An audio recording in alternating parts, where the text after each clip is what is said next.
Welcome to the Get Empowered podcast. Your host, Erika, here, and I'm so excited for this week's episode. So, this week, we're going to talk all about daring greatly. You may have heard the book by Brene Brown, Daring Greatly.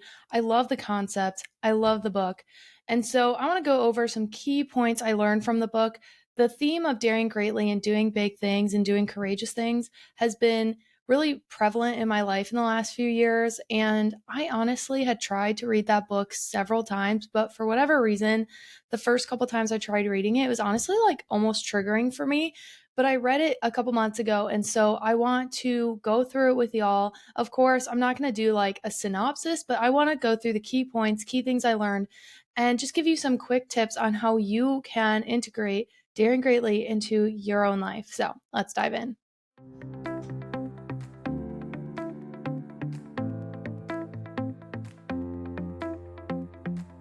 Welcome to the Get Empowered podcast. My name is Erika Vichcales, and I am a mindset mentor, personal development junkie, holistic health advocate, and lover of all things spiritual. At the Get Empowered podcast, I'm here to help you overcome limitations, step into your power, and create your dream life. I've spent the last several years healing my mind, body, and soul, and have learned so much along the way. From healing trauma to navigating a sober lifestyle and learning how to step into my personal power, it has been transformational. If you're looking to heal, to be inspired, to uplevel your life, and to become the most empowered version of yourself, you've come to the right place. I created this podcast to help you know you are worthy of rewriting your story, to help you navigate your own empowerment journey.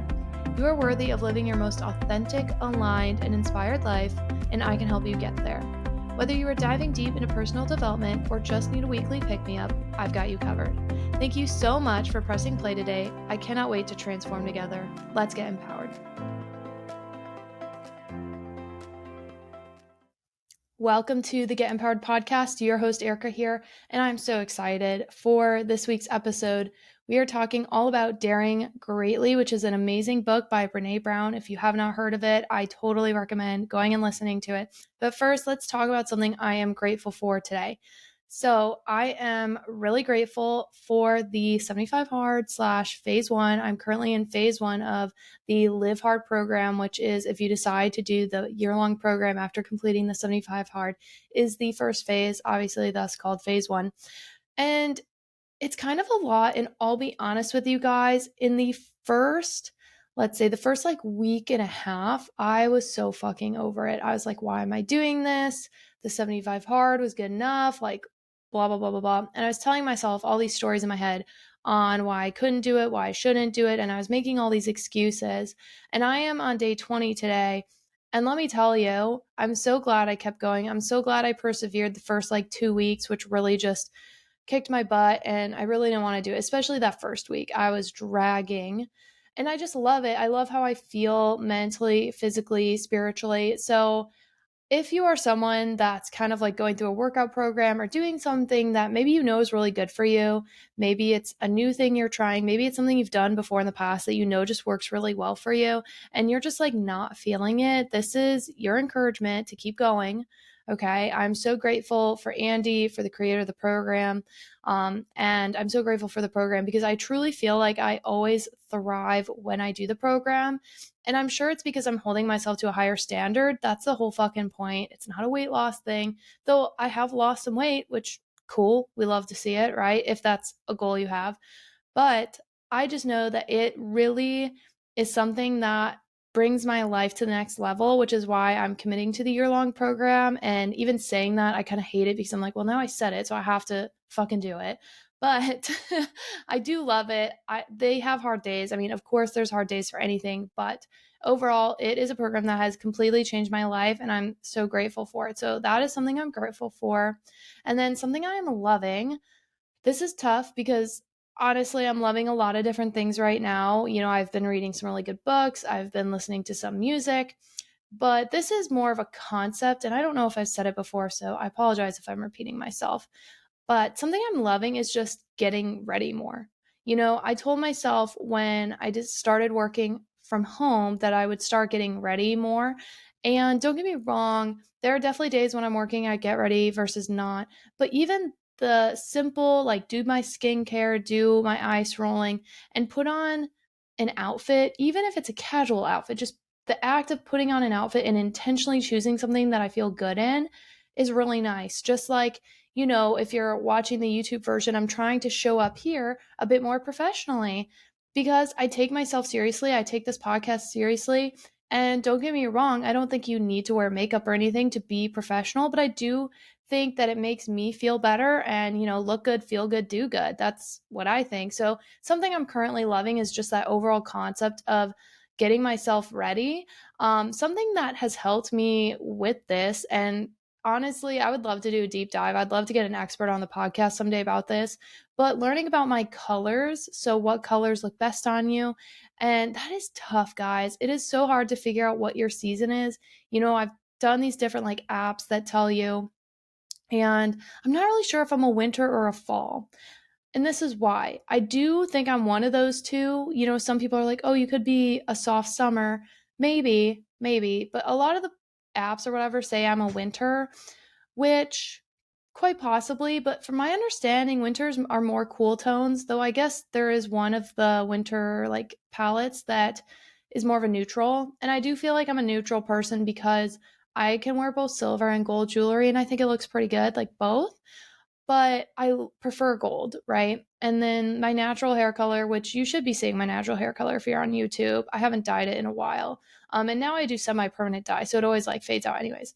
Anywho, um, my natural hair color always like has red and like auburn in it, and then my eyes are green with like gold in them, and I feel like that warmth would make me not a winter, right? I feel like I'm a deep autumn. But anyhow, those deep like emeralds, those deep neutrals, those deep like fall colors always look really good on me. And so just finding colors, even if you don't know your exact season, right? But finding colors that you feel like bring out your best features and that you feel pretty in, that you feel good in, guys or girls, like when you put yourself together, even if it's not fancy per se, like right now, I'm just wearing some cute shorts and a tank top and a little bit of jewelry and some makeup, but it makes me feel good. Like I did my hair this morning and it makes me feel good. So that's something I'm loving, is just being more intentional with how I present myself, because I really do think that when you look good, you do good, you feel good, and it's just a confidence booster, right? So just my 2 cents, but that is something I'm currently loving.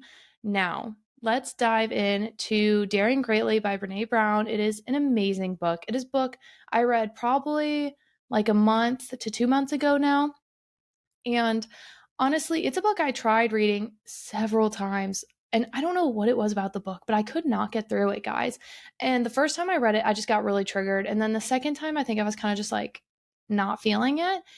And, I have a bookshelf, and I went and I looked at my bookshelf when I was doing the 75 hard, and I was like, what do I want to read next? And I saw Daring Greatly, and I was like, yep, that is it. Because I've been trying to take more courageous steps in my life. And especially, as you guys know, I've been going through that MBA journey. I've been loving it. I finished the program, and it's really been a game changer for me. But I know that to get where I want to be, I'm going to have to be courageous. I'm going to have to take big action, and I'm going to have to really dare greatly in my life. So, this is my question to you. How are you daring greatly in your life? Are you daring greatly in your relationship, in your career, maybe your hobbies or your fitness? And daring greatly, this act of being courageous, and how I see it is really just living life to the fullest. I say it in the intro, right? I want to help y'all live life to the most authentic and aligned and fulfilling version of itself for you. Because honestly, the thing that pisses me off the most is seeing people settle. And I think it's because I settled for years and years and years. I settled for absolute bullshit, right? I settled in relationships, I settled in careers, I settled in so much. And not even just romantic relationships, like friendships, family relationships. I settled in so many areas of my life, and I was like fine with just kind of going along.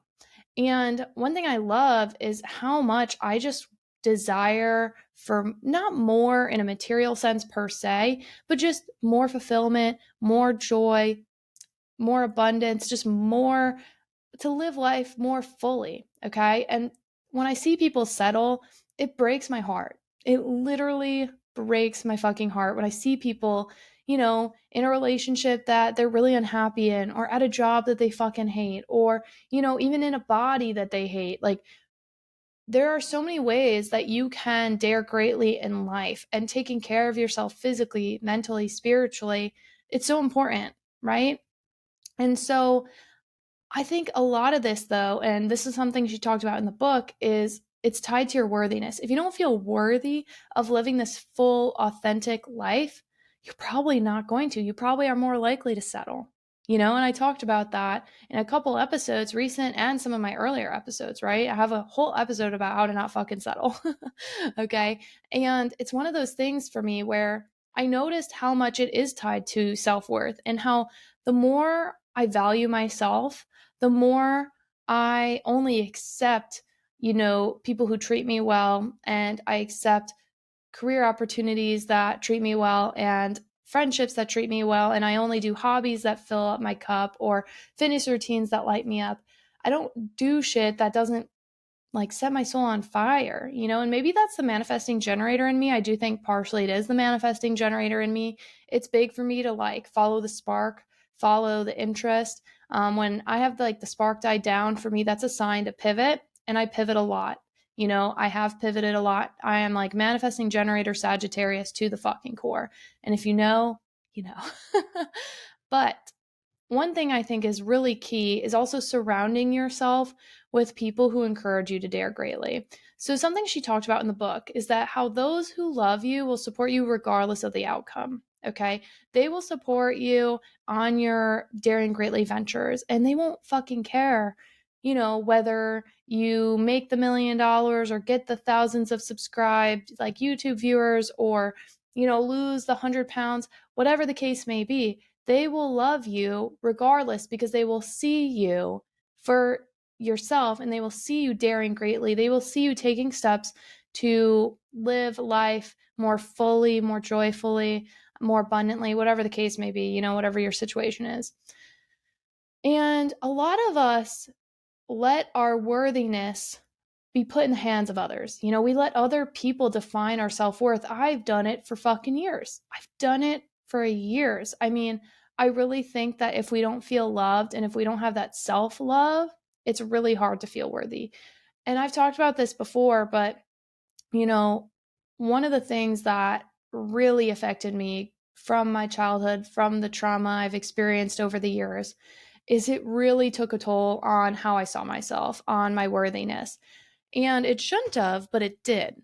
Okay. And I'm not saying that it's a good thing that it did, but it did, right? I told myself, well, my dad doesn't even love me, so why the fuck should I love me? And that wasn't even true, but that was the story I was telling myself. Okay. That's like what I thought was reality. And this is my reminder to you that those who don't support you aren't worth the energy. They aren't worth, I'm not saying don't care about them, but don't give them any bother. The people that aren't cheering you on, don't give them any bother. I shared with someone recently a goal I have of something I want to do, and it's big and it's scary. And I'm a bit nervous. I'm nervous to even tell people. So I've only told like 2 or 3 people, really. Well, like other than one of my small groups where we kind of share our goals and dreams. But outside of that small group, I only like 2 or 3 people know something that I'm working on, and like a goal and a dream that I have. And, I told this person, and one of their first things they said to me was, well, hasn't that already been done? Like, how would you do it differently? And this is something I understand a lot of people have that question, but I will say this. I mean, how many personal development podcasts are there? There's a shit ton of them. There's a shit ton. There's a ton of motivational speakers. There's a ton of fitness coaches. There's a ton of food bloggers. But no matter what your passion is, even if someone else is doing something similar to what you want to do, that should not stop you from daring greatly, taking the action, and doing the thing that sets your soul on fire. Why? Because one, there are millions and millions of people in this world. There's billions of people in this world, right? And if there's billions of people, that means that there's a very good chance that your message is going to reach the people that it needs to reach, right? So the people that resonate with you will find your content. So let's just say it's like a blogger or an influencer or whatever. If you are sharing something from your heart, from your authentic, version of yourself, from your place of passion and love, it's going to find the people it's meant to find. And it doesn't really matter if there's other coaches or other bloggers or other singers, because shoot, there's the joke all the time that country music is either about beer or your girlfriend dumping you or your dog, right? And of course, there's more to it than just that, but that's like some themes of country music. Yet there's still thousands of country songs that people fucking love, right? So those who are meant to hear your message will hear it. And sometimes you need to hear something from a specific person. For example, my stepdad, whatever, he was one of the coaches on my ski team. He wasn't the main coach, but he was one of the coaches. And he's a very good skier, good racer. And, he would tell me something and it was kind of in one ear, out the other. But my head coach could tell me the exact same thing. And I'd be like, oh, yeah, I should do that, just because I needed to hear it from someone else. And that may sound fucking dumb, but let's be honest. Sometimes someone's message will just resonate with you in a different way and in a way that like hits home. I'm not reinventing the wheel here. I share things that I have learned from books, from personal experience, from other podcasts, and I share them and I try to give credit, where credit is due. But I also share my interpretation of these things. And sometimes it just hits people differently. I know that there's a couple people that have reached out to me about certain episodes, how they really liked this thing or that thing. And I'm sure I wasn't the first person that ever said that to them or the first place they heard that message. But for whatever reason, it resonated in a different way. So when you're looking at what do you want to do, remember that one, remove yourself from the outcome. It doesn't matter what the outcome is, because would you rather not look at your life and be like, I'm so glad I tried, So one, remove yourself from the outcome and just know that those who are meant to receive your content, your message, whatever the case may be, will. Okay. And we let the stories that we have in our head about who we're supposed to be and what we are supposed to do, we let them live rent free, right? So we let them just stay in our head and really control the narrative that we tell ourselves. And one thing she talked about in the book is the difference between guilt and shame. And a lot of people say these things interchangeably, but they are very different, right? Guilt is I did something bad, and shame is I am bad. Shame is way more personal than guilt. And I say this as someone that has had to work through a lot of shame, a lot of shame. And when we when we have shame, we let the shame we have hold us back often. I'm not saying everyone does, but a lot of people do, because it's so tied to our worthiness. But this is my reminder to you, your shame does not make you unworthy. Whatever it is that makes you feel shame does not make you unworthy, and it does not define you. And that is something that took fucking years for me to unlearn. And I still struggle with it sometimes. If I'm being very vulnerable with you, I still struggle with it sometimes, because I'm someone that I have a lot of shame. And I have a lot of shame for some things, I shouldn't have shame for, because I was a kid. I didn't do anything wrong, but I let other people shame me, right? And then I let that story get in my head and I let it control the narrative of what I was telling myself. But then also, as I've shared with you guys before, I am 3.5 years sober. I did a lot of stupid shit. And even before that, really, like in high school, I didn't drink in high school. I wasn't one of those people, and I'm not judging you if you were. I just was boring. I don't know. I was very Catholic and very boring. And so I didn't drink. But I still held a lot of shame, because you know what? I was sometimes a little bit of a bitch, because I knew what I was going towards and I knew I had goals, and I didn't care what other people thought, and I just did my fucking thing. So I remember, for example, like one day I was like randomly in charge of a lot of shit, and I ended up becoming president of the National Honor Society, and there's a lot of people in that group.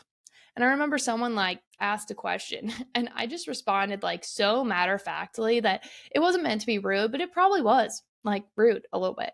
And sometimes I hold on to that. Or, when I was in college and I like definitely partied too hard or whatever, I think of, wow, like there's certain people in my life who only know the unhealed version of Erika. And what a shame that is, and then it makes me feel shame. But at the same time, we all grow, we all change. And I think it's really naive to think that people can't grow through those things, grow through their trauma, grow through their coping mechanisms. And this is my reminder to you because I've had to tell myself it, but your shame does not define you. The things you've done in your life that maybe you're not proud of, that make you feel unworthy, make you feel unloved, they do not define you. They are part of your story. And honestly, we're going to get into this later, but owning your story is such a powerful fucking thing because you know what? No one in this life is perfect. Not one single fucking person is perfect. And if they try to tell you it, they are full of shit. Okay? Go get them an enema because they're full of shit, right? Like, absolutely not. We all have stuff we are not proud of. We all have made mistakes, and yeah, maybe some more than others, but it doesn't even matter because it's part of our story. You know, I talk about this a lot. I'm a big believer in like karma and soul contracts, and I feel like we are all here on this earth to experience certain things and to learn certain lessons, and that we carry it on with us into the next life. And that may sound silly to some of you, but it brings me a lot of peace because it helps me know it's just part of my story and it doesn't define me as a person. And it took me a long time to unlearn that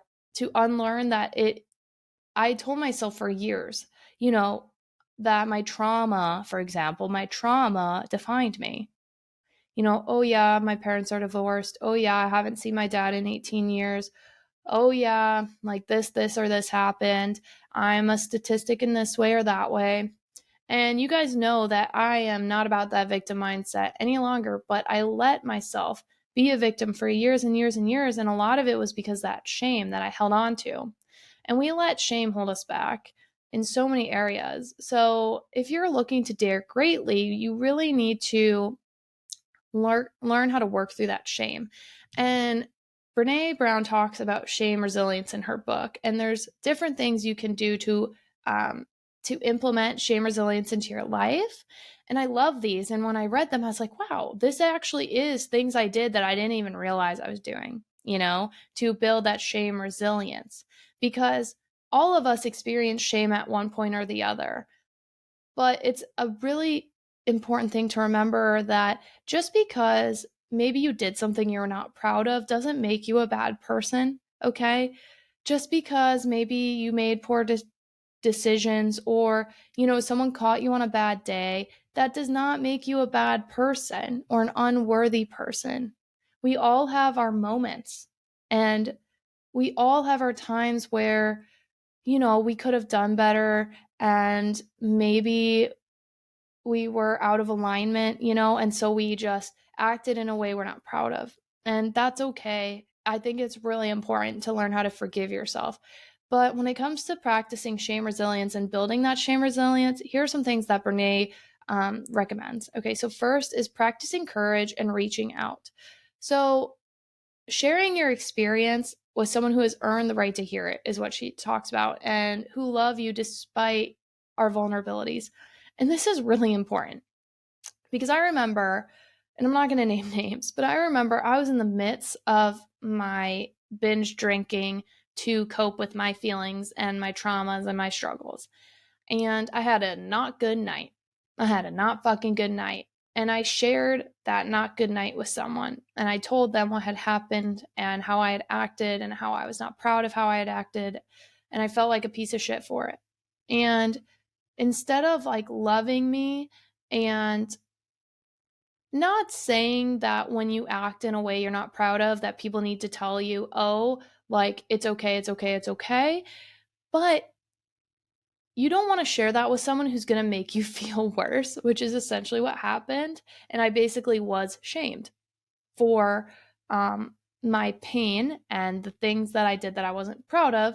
Now, granted, it fucking happens. And I understand that when you do things that you aren't proud of, that you should take ownership and responsibility. But let me tell you one thing about myself that I'm proud of.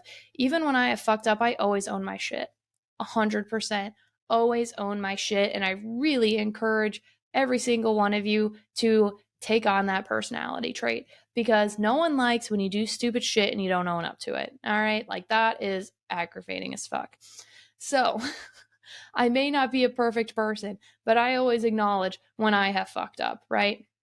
And so I shared this experience with someone, and I just needed to feel loved and I needed to be told, hey, you had a bad night, but that doesn't make you a bad person. And essentially, they just shamed me.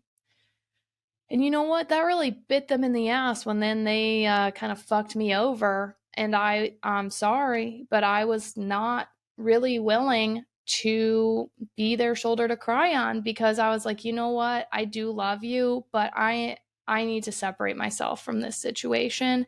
And, I was involved in this situation. I was very hurt by the situation. But I would be lying if a small part of me wasn't like, you know what? Remember that time, those multiple times when I came to you and I shared my vulnerability with you, and I shared with you where I was struggling, and you basically told me I was a big piece of shit. I'm not going to tell you you're a big piece of shit, but I'm just going to remove myself from the equation because I'm still a little pissed off about that. So we're going to not.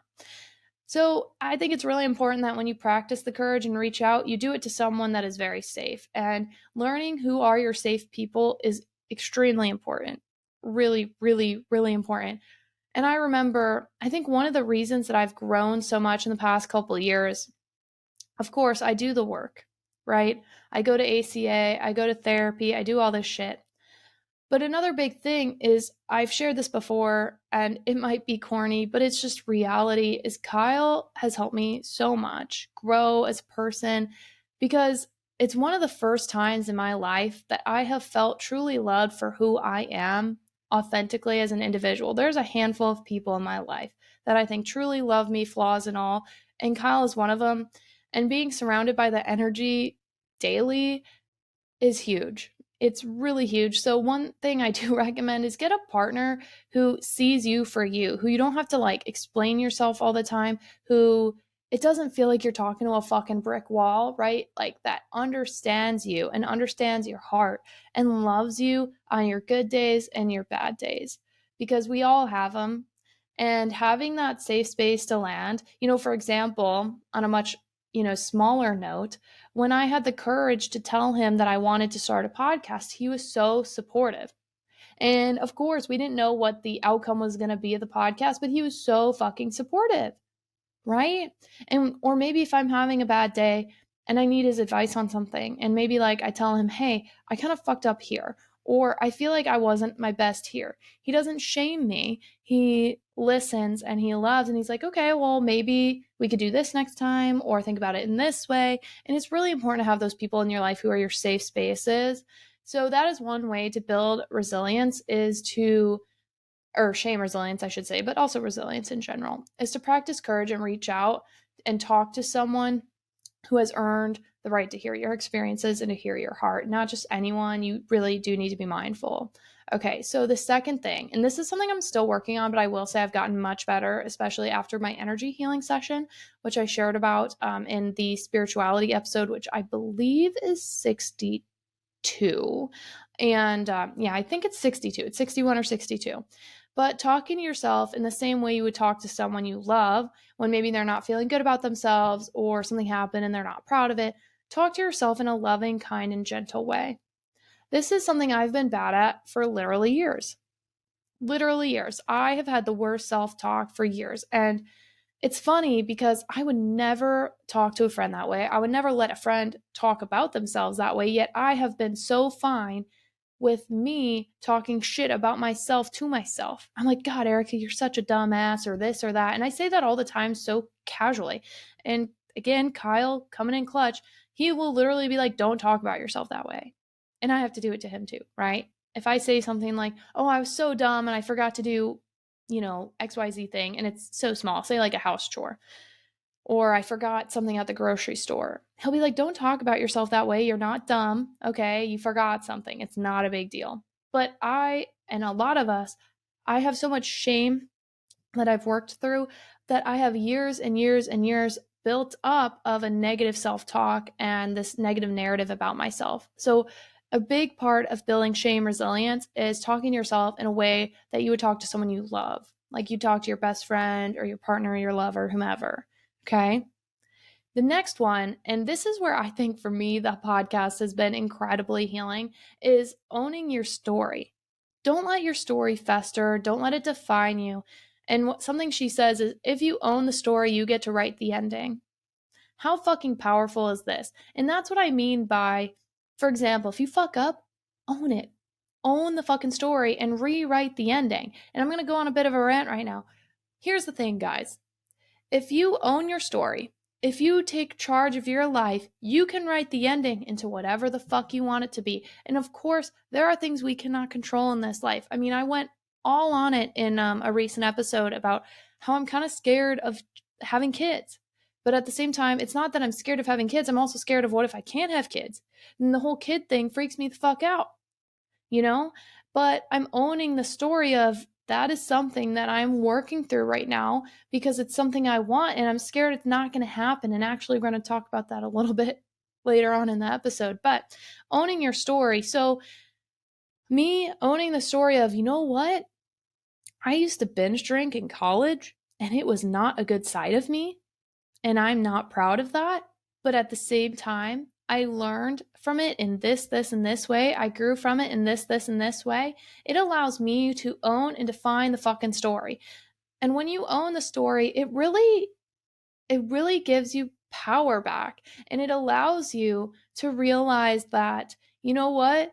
I am the author of my own life. And that sounds corny as fuck, but it's true. When you own your story, you don't let the story define you, and you allow yourself to really write the ending of your story. So when I decided to take charge of my life, I was like, okay, I could be miserable. For example, I could be miserable in this career, or I could take fucking ownership and rewrite my story here and find something that I enjoy and find something that brings me joy, right? And I think it's really, really important to own your story, the good, the bad, the ugly. Own all of it. Because you know what? What is a book if it's all just fucking roses and butterflies and sunshine and rainbows? That's a pretty fucking boring book. You gotta have the twists and you gotta have the turns. You gotta have the ups and the downs, right? That story arc. And in our own life story, when we own the good, the bad, the ugly, it's a powerful fucking thing. And again, I think it decreases that shame, thus it's part of the shame resilience. Okay? And something that Brene Brown also talks about is empathy is a ladder out of the shame hole. So a lot of us put ourselves in the shame hole. So that's kind of what I was talking about earlier when I shared with someone, hey, like this happened and I kind of feel bad about it. I got further into my shame hole because they had no fucking empathy. They had none. And that fucking sucked because I was like, oh, well, I guess I am like just absolute trash. That's cool. And don't get me wrong, it is like not easy to share with someone when you have fucked up. When you own your story, that's not always an easy thing to do, right? So, this is something for you to remember as well when people share with you. Having empathy is paramount because something I wish our world really knew more and would live more is that every single person in this world has a different story and has a different experience, right? So, if someone is looking at the world through their lens, they're going to see it differently. And I just wish we all understood that and had more empathy for each other because I think we are so quick to judgment. We are so quick to criticize. We're so quick to cancel. And it's like, for example, someone that grew up in a fucking tiny ass town in Iowa is going to have a different experience than someone who grew up in New York City. Like their view and their lens on life is probably going to be pretty fucking different. So why don't we have more empathy for each other and empathy for the different stories and the different experiences that we have had? So when someone shares something with you, have fucking empathy because it helps them get out of their shame, right? It's really important. And I really believe that the more you practice it with others, the more you will receive it. I really think that the energy you put into the world is the energy you are going to get back, right? And this is a quote that I loved. So I'm going to bring it out from the book. And she says, "If we are going to find our way out of shame and back to each other, vulnerability is the path and courage is the light. To set down those lists of what we're supposed to be is brave. To love ourselves and support each other in the process of becoming real is perhaps the greatest single act of daring greatly." Isn't that powerful? How true is that, guys? When we love ourselves and we support each other in the process of becoming our true, authentic self, it is daring greatly. And I've been talking about this a lot lately, the concept of daring greatly and living in your authentic purpose and finding joy and just becoming your true authentic self. Like that is something I have been working towards. That's been something I've been sharing on the podcast.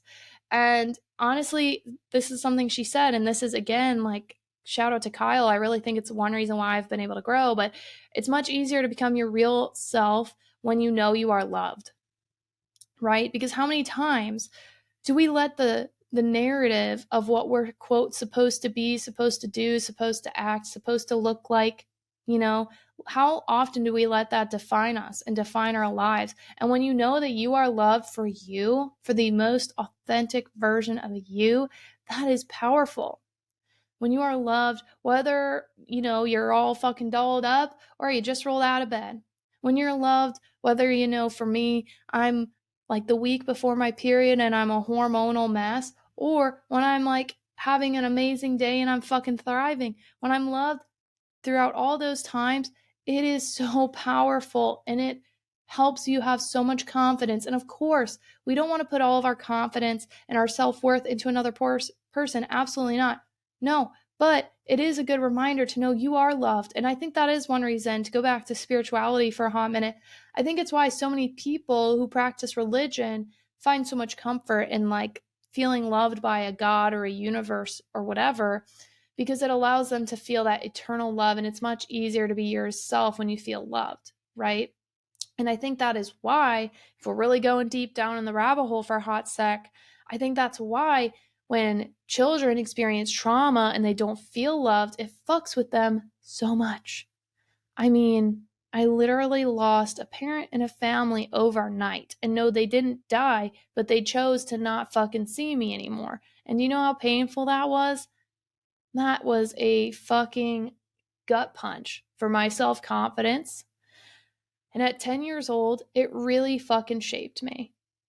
And that's not an excuse for stupid shit I've done, but to be honest, that's why it's taken me years and years and years to grow back into this version of myself where I actually do love myself. And it's still a journey I'm on. It's not like I'm all the way there yet, but I'm getting there, which is exciting.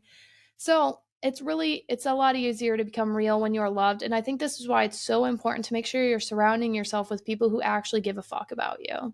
Like, let's be done with fake friends, fake relationships, like, fuck all that.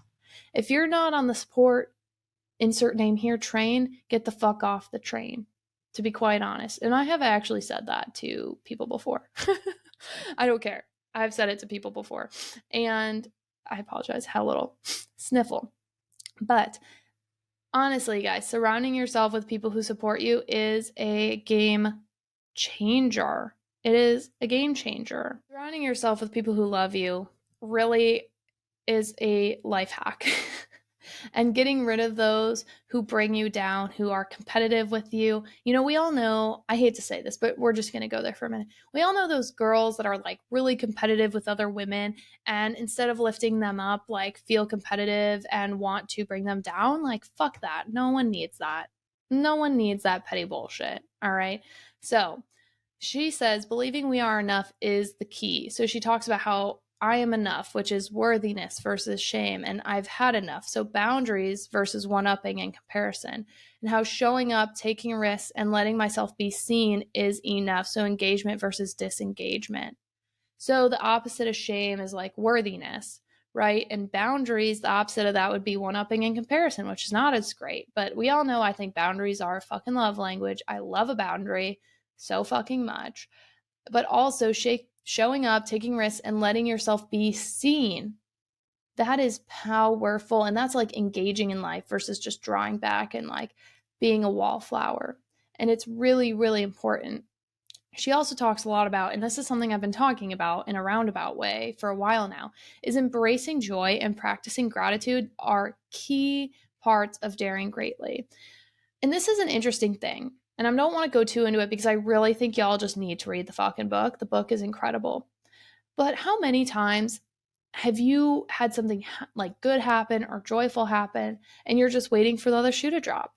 You're just scared. When is the bad thing going to happen? When is the guy going to leave me? Or when is, the job going to fire me or what the fuck ever? Things are going too good right now. What's going to happen next? I struggle with this because, to be honest, it does feel like whenever I'm in a really good season of life, It's like universe fucking smacks me up the head with something massive, but that's okay. It's okay.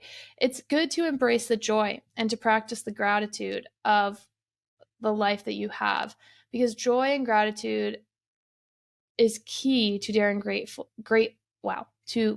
words are hard. Joy and gratitude is key to daring greatly. And gratitude is how we acknowledge that there is enough and that we are enough. I have a whole fucking episode on gratitude. It came out on Thanksgiving this past year. And I think practicing gratitude in your daily life is really fucking important. But so is embracing joy. And that's something I've been working on recently, because honestly, it can be a little scary sometimes to practice joy. Because especially if you're someone like me or you have trauma, at times it can feel like, okay, but how long is this joyful season going to last? And so this was something I've talked about actually in that Fuck the Timeline episode. I forget which one it was, but it was pretty recent. And I talk all about, how I do want kids someday, but I'm scared. I'm scared, what if I can't have them? Because you don't really know until you start trying, and I'm not trying. And like, I see a lot of people struggling with infertility and blah, blah, fucking blah. And it's like, a lot of times we take this thing that's good or that's great, and we don't let ourselves feel the beauty of it, feel the joy of it. For example, like when you're in a really healthy, happy, loving relationship and you're like, okay, well, when is he going to dump me? When is he going to realize who I actually am? Blah, blah, blah. And when you're with the right person, they're going to love you on the good and the bad days. And it's hard when you haven't allowed yourself to really embrace joy before. Learning how to embrace joy, or learning, I think kids are really good at this, but as we age and as we experience things, I feel like our society actually doesn't encourage embracing joy. And that's something I hope to relearn within myself. And then if I do have a family someday, pass that along, because joy is so fucking important. And that's something I love about Kyle. I feel like he's so good at embracing the joy in every day. I always joke that he's like the fun one. I'm like the more serious one. He's the fun one. And he's so good at like embracing joy and showing me how to embrace joy and like setting that example for me. Not that he like consciously sets the example, but by him embracing his joy and the things he loves to do, it shows me and kind of gives me permission to do so too. Not that he gives me permission, but you know what I mean? Seeing someone else do it, it encourages it in you. So joy is really important and gratitude is really important, because here's the thing. Honestly, in my opinion, and Brene kind of talks about this in the book a bit, when you are experiencing joy, it's honestly being vulnerable to yourself, because you're allowing yourself feel something so positive and happy and full of maybe love or whatever. And it does open the door to potential disappointment if that goes away. But you know what? Here's the thing I want to remind you. Even if it goes away, I really believe it will come back. I do, because I think we all have those like seasons of life that are filled with happiness and love and joy and whatever. And we also have those seasons that are harder and maybe full of more struggle or twists and turns or whatever. I don't want to put like negative vibes out, but you know what I mean? We all have like the hills and the valleys. It's a big thing in life. So embracing joy and practicing gratitude is just so important. And honestly, it is really big when it comes to daring greatly and living your life to the fullest. Now, if you struggle with numbing, there's a couple things you can do, because a lot of people struggle with numbing. I talk about this a lot, especially my sobriety episodes. That's why I drank, was to numb. I didn't want to feel my feelings. I was scared. I honestly just wanted to be numb to life, because honestly, life had been so hard and so traumatizing and so painful, right? So I struggled with numbing. So how, if you feel like you numb in life, and I think a lot of people do, and not necessarily in a addiction way in the sense of like alcohol or drugs, but how many times do we numb on our phone? How many times do we numb watching Netflix, or numb by binge eating? Maybe you don't even call it binge eating, but like, how many times do we numb by having the fucking chocolate maybe we shouldn't be having, or the ice cream, or the sex, or the drugs, or the booze, or what the fuck ever it may be, or the overworking? I mean, how many people in today's society numb from their lives by working, working, working, working?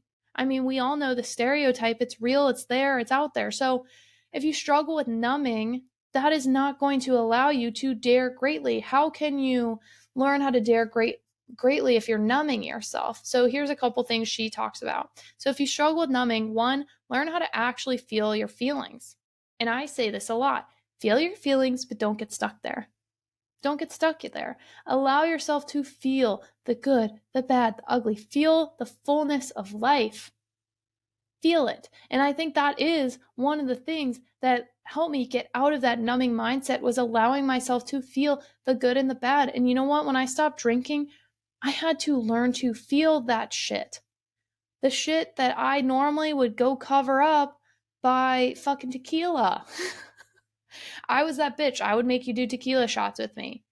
Yep, that was me in a nutshell. So, learning how to actually feel your feelings and be like, okay, instead of going out and having a night out on the town, not saying you can't go out and have fun with friends. And of course, I think there are times when it's appropriate to maybe have a little bit of distraction in life. We don't want to just be hermits, and we don't want to be like constantly over analyzing either. I think that can be very unhealthy. I think some healthy distractions are a good thing, right? But to the extent where you're numbing is not. So learning how to feel your feelings is so important. So feel your feelings and don't get stuck there. That is like one of my, if I could fucking trademark it, I would. Okay. Next thing is stay mindful about numbing behaviors. So a lot of people probably wouldn't call me an alcoholic because I didn't drink every day. But when I drank, it was to fucking numb, and it was super unhealthy, right? It was a coping mechanism for my fucking life. So when I learned how to be mindful, I think that's why I was able to quit without like going to rehab or AA or anything, was because I just had to be mindful about when I was numbing and why I was numbing and how I was numbing. And then you're able to catch yourself in the pattern. You're able to catch yourself. So let's do something a little bit more applicable to probably a lot of people. Let's say you had a really hard day at work or at school or with your kids or with your spouse, whatever. And you're like, you know what, fuck it. I'm going to go on TikTok for like 20 minutes. And then it's an hour later and you just numbed yourself. And again, I think sometimes it can be a little bit of a good thing to allow yourself that mental break. But you need to learn, like, am I always doing this? Is it becoming a numbing pattern? Because that is not good. So being mindful, and you guys know I preach mindfulness and intentionality in every fucking area of my life, every single area. It is so incredibly important. But if you struggle with numbing, this is key, learning how to be mindful. Now, also learning how to lead into the discomfort of hard emotions. So we just talked about how to feel your feelings. Like I said, feel your feelings, don't get stuck there, but learning how to lean into the discomfort of hard emotions. It is fucking important. And I know a lot of people do not want to feel that hard shit. But you know what? And this is something people say all the time. I did not make this shit up.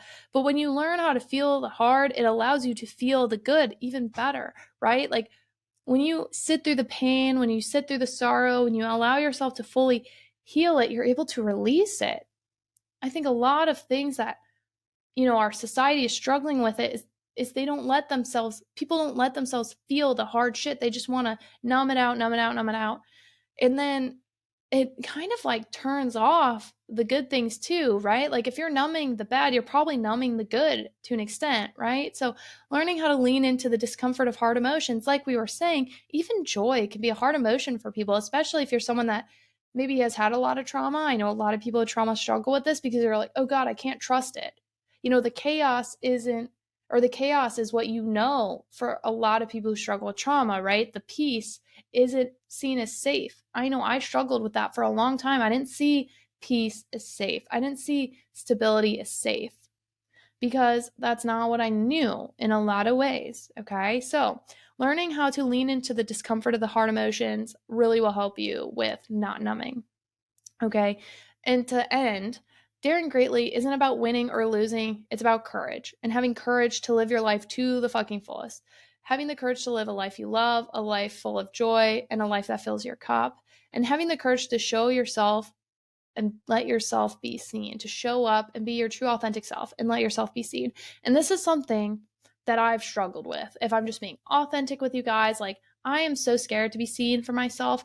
And that's where honestly, it's like, but Erika, you have a fucking podcast and you kind of lay a lot of your shit out of there. What are you talking about? I understand.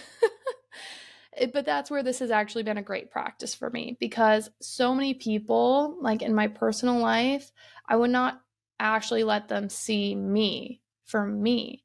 And I kind of would hide my authentic self because it was scary. And daring greatly is all about having the courage to live a life you love, to live a life full of joy, and a life that fills your cup, right? So have the courage to show up and to be yourself and to let yourself be seen. So I don't know if this makes sense to y'all, but this book changed my life. I'm so glad I finally read it. And I hope that you all dare greatly, right? Because honestly, life is so much more fulfilling and fun and authentic and joyful when you dare greatly, when you put yourself out there, when you do the things you love unapologetically. You know, that's big for me this year. I think unapologetic is kind of like my word of the year. Of course, I mean a positive way. Like, I'm going to do the shit that I want to do. I'm going to do it fully, and I'm going to be myself, and I'm not going to give a flying fuck what anyone says about it. And that's where we're at, people. So, you know, if you don't like it, that's fine. Look away. You have the power to do that. Little mini rant. We also don't need to constantly comment on what everyone is doing all the time. If you don't agree with something that someone says or something that someone does, you can just like look away and like mind your own business, right? Anywho, sorry, mini rant. I'm just so over everyone like trying to be in everyone's lives all the time. It's like exhausting. So, that's just Erika, mini rant for y'all. But daring greatly is really impactful. And daring greatly, in my opinion, is one of the biggest gifts you can give yourself. Because, not to be morbid, but it's like we don't know how long we have on this earth. So why would you not want to take full advantage of your time here? You know, like dare greatly, live a life that you fucking love, have the courage to be seen, have a courage to live a life you love, have the courage to live a life full of joy and happiness. It is a beautiful thing to allow yourself to do that. And I've just been starting to do that in the past year, and it has been a game changer. But let's now end with a chakra card pull. I did pull a card already because I thought this would be a bit of a longer episode, so I pulled a card right before. And we got the grounding card, guys. I love this card. It is the Earth Star Chakra. It is associated with a red garnet crystal if you have one. And so this is your sign that it's time to get grounded. Maybe life has been scattered for you. Maybe it's all over the place. Maybe you just aren't feeling yourself. It is so important to get grounded. And nature is healing. So when we say grounded, I genuinely mean grounded with nature, with Mother Earth. It is really, really powerful and really healing. And it's very common in life to feel like the whirlwind and craziness kind of gets you off balance.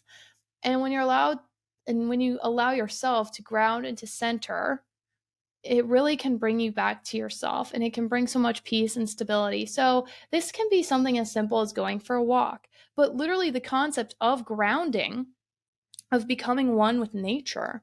There is literal science behind it nowadays, guys. I don't have the science on top of my head, but there is science behind grounding. There's science behind getting out in nature in the trees. Maybe take your shoes off, just let your feet feel the grass. Just sit in nature, go to a park, sit in the grass.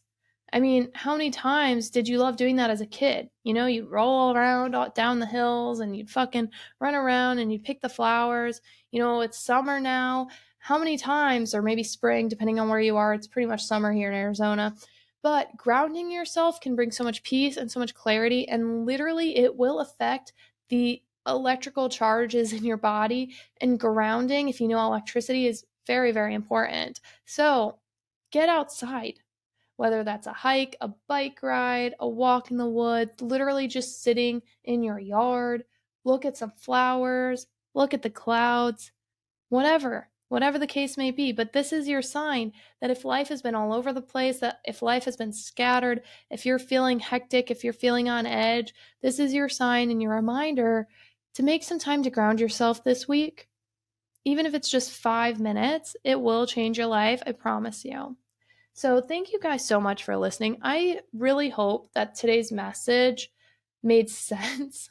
I know I was kind of all over the place, but daring greatly is such an important topic, and it's such a broad topic. You can apply it in so many different areas of your life. And I think that by applying this, as I was reading the book, I realized how much I had gone through this in like ACA and in therapy. And I was like, oh, that makes sense. That makes sense. That makes sense. So I hope this was just an introduction for you on how you can dare greatly in your own life. And to end today, guys, to end, something I need to say is no matter what your story, no matter what your past, no matter what your history is, do not let it define you. Do not let it define you.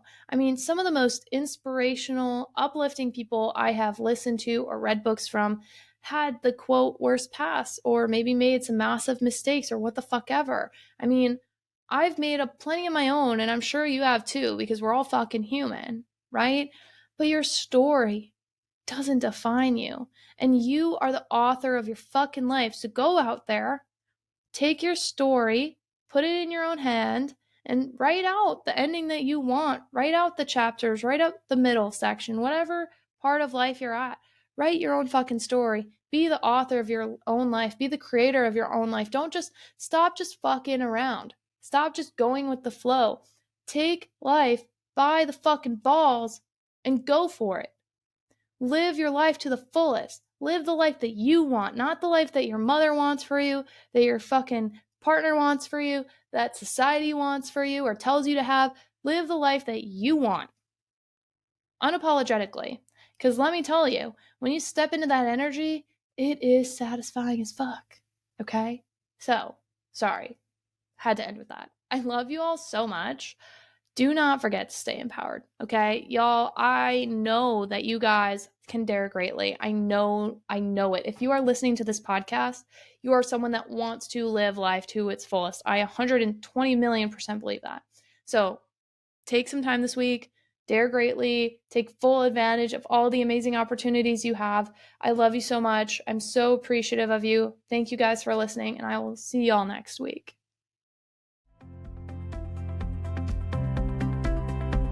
Thank you so much for tuning in today. I'm so grateful for each and every one of you for taking the time to be a part of our Get Empowered community. Don't forget to check the show notes for the resources I shared in today's episode, and of course, to connect with me on social. You can find all of our offers and community links at empoweredwitherika.com. I always love hearing from you, so don't forget to rate, review, and subscribe, and tag me with your biggest takeaways from today's episode. Let me know what you loved and what you want to hear more about, and share it with someone who you think would love it too. I cannot wait to share more with you. I'll see you next week, and don't forget to stay empowered.